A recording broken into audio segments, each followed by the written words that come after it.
अस्सलामु अलैकुम वरहमतुल्लाहि तआला वबरकातुहू।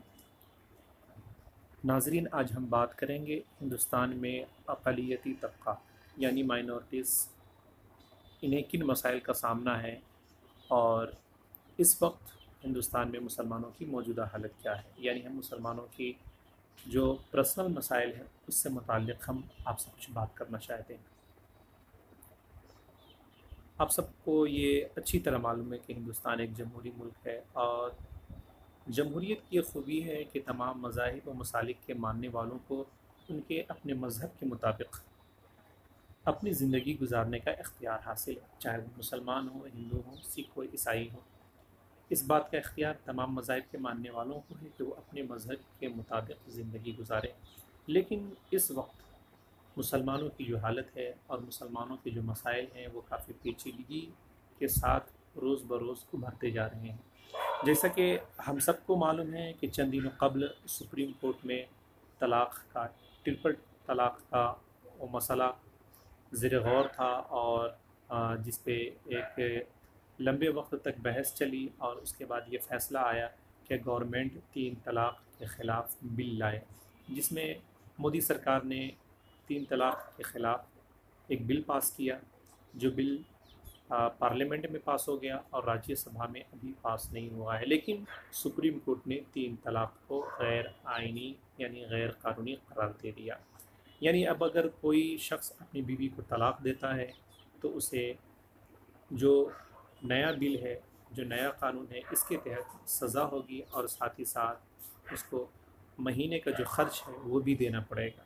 जबकि हमारे यहाँ और हमारे पर्सनल लॉ में, हमारे शरई कानून के मुताबिक अगर कोई अपनी बीवी को तीन तलाक़ देता है तो तीन तलाक़ वाक़ हो जाती है।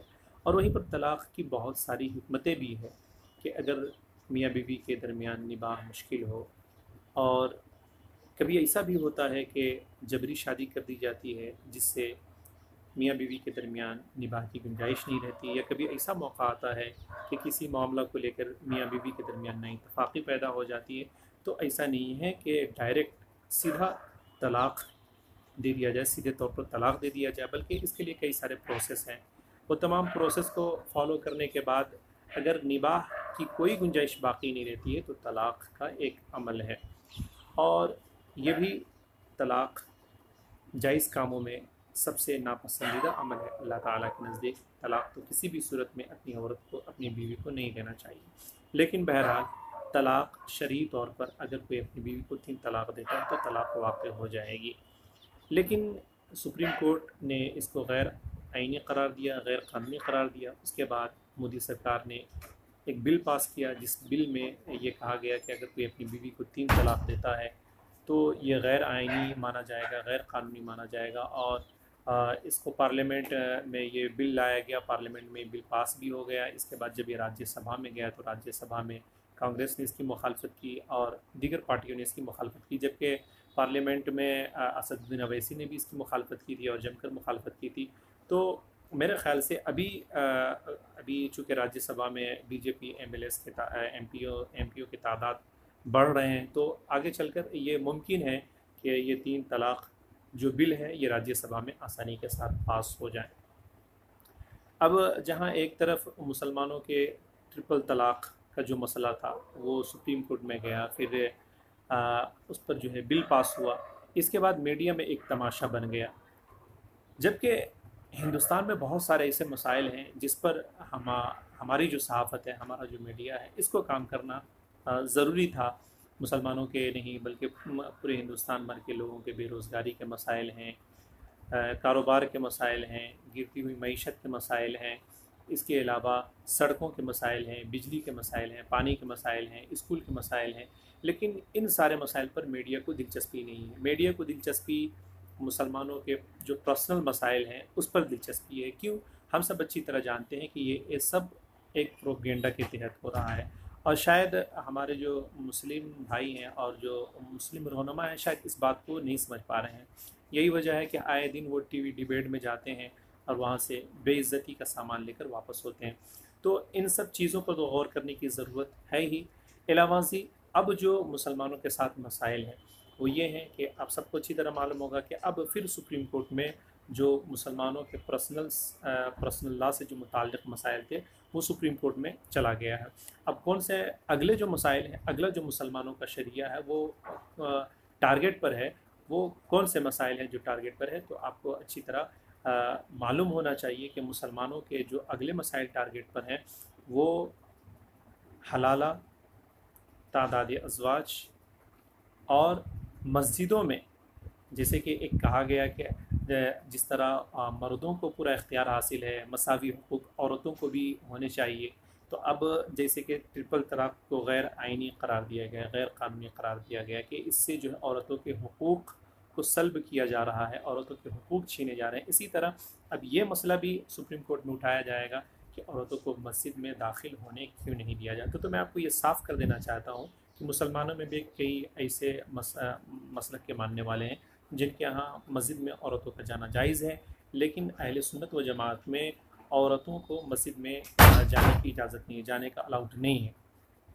तो अब ये सारे मसाइल सुप्रीम कोर्ट में जा रहे हैं और सुप्रीम कोर्ट में इस पर बाज़ाब्ता समाअत होगी। तादाद अज़वाज, हिलाला, मस्जिदों में औरतों का दाखिला क्यों ममनू है। तो अब जो ये वक्त है वो मुसलमानों के लिए ख़ास तौर से काफ़ी गंभीर वक्त है और काफ़ी ये कह लीजिए कि इस वक्त मुसलमानों को बड़ी संजीदगी का मुज़ाहरा करने की ज़रूरत है।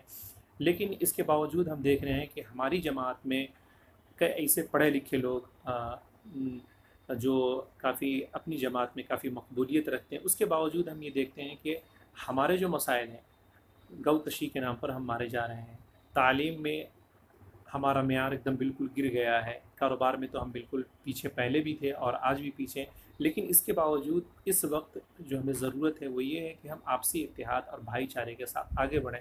लेकिन इस वक्त हमारी जमात के कुछ लोग इन सारे मसाइल को नहीं समझ रहे हैं। हमारे ख़िलाफ़ क्या क्या प्रोपेगेंडे अपनाए जा रहे हैं, हम उस पर गौर नहीं कर रहे हैं और हम जो है अपनी ही जमात में इंतशार फैलाने का काम कर रहे हैं। कभी हम नमाज जनाजा की तादाद को लेकर उलझ पड़ते हैं, कभी हम किसी पर्सनल शख्स पर तबसरा करके हम माहौल को ख़राब करने की कोशिश करते हैं, कभी हम फ़ुरूई मसाइल में उलझ कर माहौल को ख़राब करने की कोशिश करते हैं। और जहाँ पर एक राह इत्तेहाद की निकल सकती है, जहाँ पर एक राह निकल सकती है आपसी भाईचारे की, जहाँ पर एक राह निकल सकती है कि हम मिलकर मोहब्बत के साथ इस मुल्क में आगे बढ़ें, वहाँ पर हम देखते हैं कि ऐसे मौक़ों पर भी बाज़ लोग इंतशार फैलाने से नहीं चूकते और वो मुसलसल नफ़रत अंगेज़ तहरीरों के ज़रिए, नफ़रत अंगेज़ तकरीरों के ज़रिए माहौल को बिगाड़ने की कोशिश करते हैं। जबकि उनको मालूम होना चाहिए कि इस वक्त हमारी लड़ाई किससे है। हमारी लड़ाई तालीम से है, हमारी लड़ाई बेरोज़गारी से है, हमारी लड़ाई आला तालीमी मैदान में ख़ुद को आगे लाने से है। और इस वक्त हमारे ख़िलाफ़ जो प्रोपेगेंडे अपनाए जा रहे हैं, हमारी जो मजहबी आज़ादी छीनी जा रही है, हमको इस पर किस तरह काम करना है, ये हमारे लिए बहुत ज़रूरी है, बहुत इम्पोर्टेंट है। तो अल्लाह के वास्ते अगर आप नफ़रत अंगेज़ तहरीर अगर लिख रहे हैं या तकरीर कर रहे हैं जिससे जमात अहले सुन्नत में इंतशार पैदा हो रहा है, तो खुदा के वास्ते ये बंद करें। आप बड़े काबिल हैं, आप पढ़े लिखे हैं, आपकी जमात अहले सुन्नत व जमात को ज़रूरत है आप तालीम के लिए तहरीर लिखें, आप इत्तेहाद के लिए तहरीर लिखें, आप इसके लिए तहरीर लिखें कि हमारे पर्सनल लॉ की हिफाजत कैसे हो सकती है, हम मजहबी आज़ादी कैसे हासिल कर सकते हैं, मीडिया में हमारा कोई मकाम नहीं है, हम इसके लिए जद्दोजहद करें, हम ब्लॉग बनाएं, हम इंटरनेट, सोशल मीडिया वगैरह के ज़रिए हम अपनी जमात को मजबूत करने के लिए काम करें, ताकि हमारा इस मुल्क में रहना आसान हो सके, ताकि हम इस मुल्क में बाइज़्ज़त शहरी बन के जी सकें। जो हमारे हुकूक है हम तमाम इख्तियारात लेकर जो है हम इस मुल्क में जी सकें। तो अल्लाह के वास्ते इस वक्त जो मुसलमानों के साथ मसाइल हैं, जो दिन ब दिन जो पर्सनल लॉ पर अटैक हो रहा है, आप वो गौर करें और उसका जवाब देने की कोशिश करें, ना कि अपनी ही जमात में, अपनी ही जमात के उलमा के ख़िलाफ़, अपनी ही जमात के बुज़ुर्ग लोगों के ख़िलाफ़ तहरीर लिखकर हम माहौल को मज़ीद ख़राब करें और मज़ीद पेचीदा करें। बस इन्हीं बातों के साथ आपसे रुख़्सत चाहता हूँ। अगर कोई बात अच्छी लगी हो तो आप वीडियो को आगे शेयर करें, अगर कोई बात अच्छी नहीं लगी हो या किसी चीज़ की ज़रूरत हो तो वो इस्लाह के तौर पर आप हमें कमेंट में बताएं। बहुत बहुत शुक्रिया वीडियो वॉच करने के लिए। अस्सलामु अलैकुम।